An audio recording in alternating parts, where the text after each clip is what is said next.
All right, so I'd like to begin by telling you a story about my friend Shlomi. Shlomi is, or was, when he told me, when the story happened to him, he was 9 years old.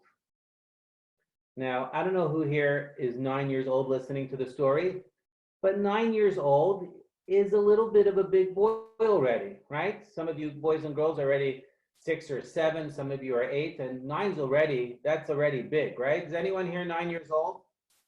Okay, almost there. I've been 9 already for many, many years. I've been the almost 40 years anniversary of my 9th birthday. Okay, so when Shlomi told me the story, he was 9 years old, and here's what happened. He went to a school, and every day he learned. You remember what school used to be like when you used to get up and your parents used to have to race you out of the house and you had to find your shoes and find your knapsack, and you didn't like the lunch that your mother or father prepared, and you couldn't find your homework assignment, and your science project's due, and oh no, everything's a problem. And then you got on the bus and suddenly everything started to be okay. You saw your friends and your teacher that loves you, and you studied, and the day went fine. Well, that was going on with Shlomi. Shlomi had a regular day in school, but he sat near the window. Now, who sits near the window in their class when they're in school? Is that a good place to sit? Well, I like sitting near the window. You know what I do when I sit near the window when I was in school? I would look at the teacher, and then from this eye, I would look outside. And sometimes there would be other grades playing in the yard, and I used to watch them play. And the teacher would say, "Rabbi Karfunkel, pay attention." 1 second, I wasn't a rabbi when I was 9 years old. I don't think my teacher said Rabbi Karfunkel.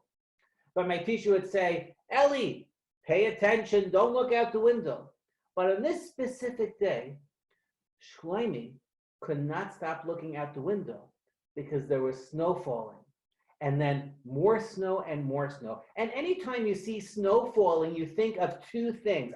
I think you think of two things. You think, I wonder if school is going to end early today and maybe school will be canceled tomorrow. That's what we think when we're in school, when it's snowing, let's be honest. And the second most important question is, I wonder if the snow is a sticky snow. Because if it's a sticky snow, then you can make snowballs and you can make a snowman. Those are the two things I think of when the snow is falling. Is there going to be school? And is the snow sticky? Well, it was very exciting because even though the school day ended at 4 o'clock in this school, the principal came into the school at 11 o'clock and whispered something into the teacher's ear. And all the kids were like, I wonder what they're speaking about, maybe. And the Rabbi said, like Rabbi, like this, and the principal left. And the teacher said, I have a big announcement. We have only 10 more minutes of school. The snow is coming down so fast that it's going to be a big, big problem to get you home if we wait until 4 o'clock. So the class is going to be dismissed and school is going to be canceled for the rest of the day. Everyone was so happy. Now, I know some of you at home can't wait to go back to school because it's getting a little bit boring at home. But they were so happy there was no school because they've been in school every day. Sunday, Monday, Tuesday, Wednesday, and now no school. Well, Shlomi was so excited. He was walking back with his friend, Yankel, and they were discussing what they were going to do today. If the snow is sticky, maybe you come to my house and we'll make a big snowman. If the snow is not sticky, maybe we'll go sledding and maybe hot chocolate.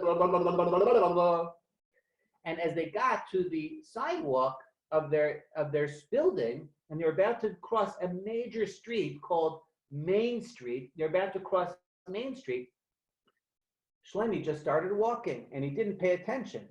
And the security guard, the crossing guard said, "Hey, you have to wait." And he waited, and the crossing guard walked out, and he put up the big stop sign. Everyone knows that big stop sign that the crossing guard holds. He's holding up the big stop sign, and suddenly he looks up, the crossing guard, and there's a car coming right at him, and that's trying to put his foot on the brakes. He keeps on putting the foot on the brakes, but it's already a little bit icy.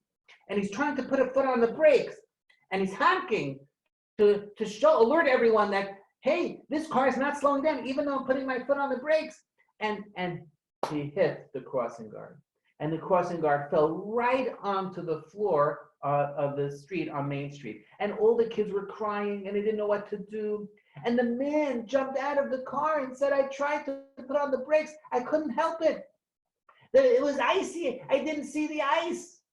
It was snowing. I didn't think there was ice. And he was crying. And then suddenly, woo, woo, woo, woo, woo, police came and the firemen came. And they put the crossing guard on a stretcher and they put him into the ambulance and they sent him away. Well, that was a very, very traumatizing and sad thing. Only 2 days later, when they went back to school, did the teacher say that the crossing guard is okay. He's going to be in the hospital for a month or two. He broke a lot of bones, but nothing had hurt his head. He didn't land on his head, and he's going to be okay. And none of his internal stuff, none of the stuff in his body is out inside his body, just his bones broke. He's going to be okay. All the boys were so happy. Everyone was so happy. But you know what the teacher said? You know, it'd be a really nice thing to do if you made cards for the crossing guard. And Shlomi said, why should I make cards for the crossing guard? I don't even know him.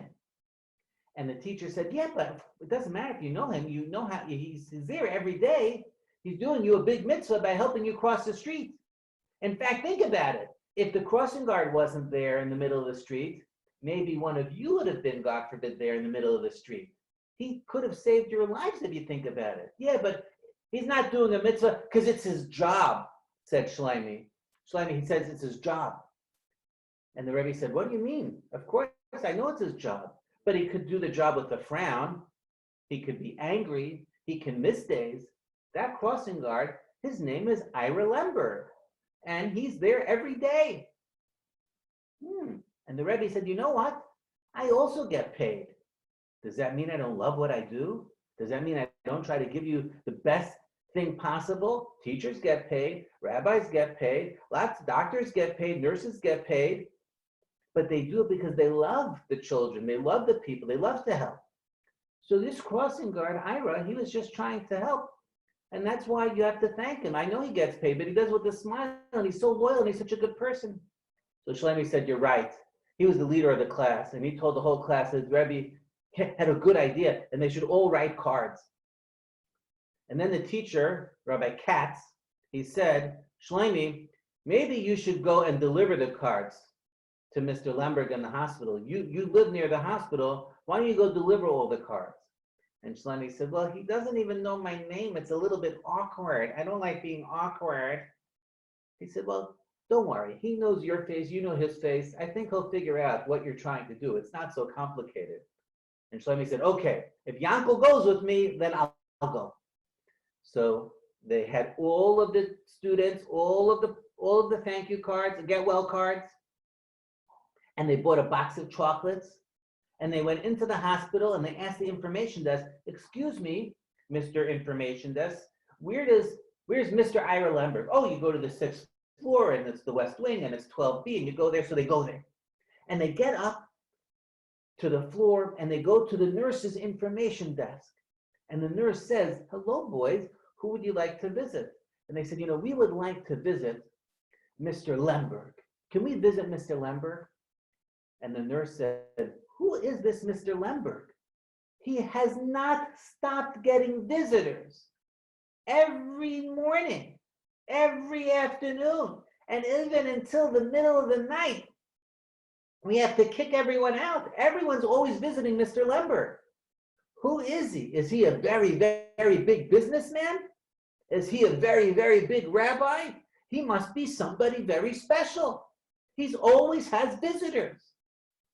So Shlomi and Yankel looked at each other and said, who is always all these people visiting Mr. Lemberg?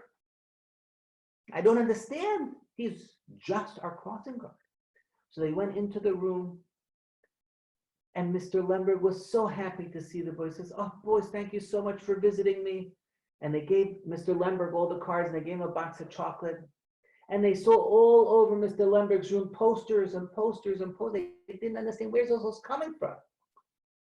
And they started talking to Mr. Lemberg and said, Mr. Lemberg, what did you do before you were a crossing guard? He says, well, I used to drive a bus. And then when I was 65 years old, I retired from driving the bus. But I still wanted to do things. So every Monday, I do the crossing guard duties in the morning, and for that I get paid. And then I quickly go to the store and I buy food for all of the seniors in my neighborhood that live alone, that don't live in a nursing home, that need to have food bought for them. And then on Tuesdays, I go and I take all the elderly people that have doctor's appointments after I do my crossing guard duties.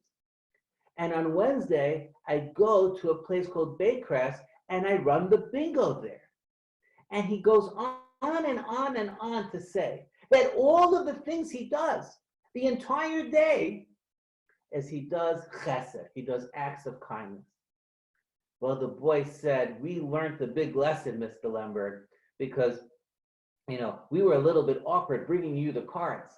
But my Rebbe told us that, people think that only great rabbis or great businessmen or really, really poor people, those are the people that are special. You're either special because you're really, really rich, or you're special because you're really, really poor, or you're special because you're a really, really big rabbi. But you know what my rabbi told us? That every person is special. And now we realize, because we thought you were, a crossing guard. We didn't even think you did stuff.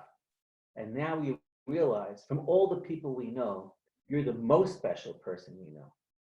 And Mr. Lemberg smiled and he says, well, thank you for thinking that I'm the most special. But the truth is, everyone is special. And everyone does so many good things.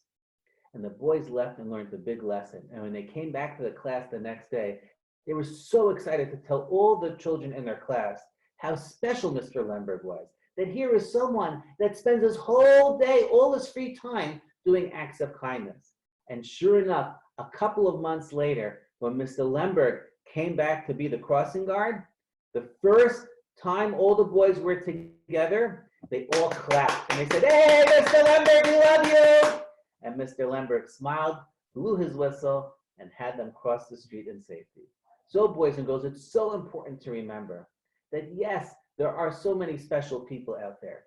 And just because they don't look like they're special, it doesn't mean that they're not special. And therefore, every person in the world deserves our respect, and we have to treat them like they are who they are, very special people. I hope everyone learned that valuable lesson today, and I want to wish everyone a great day. Be well, everyone. Thank you for listening.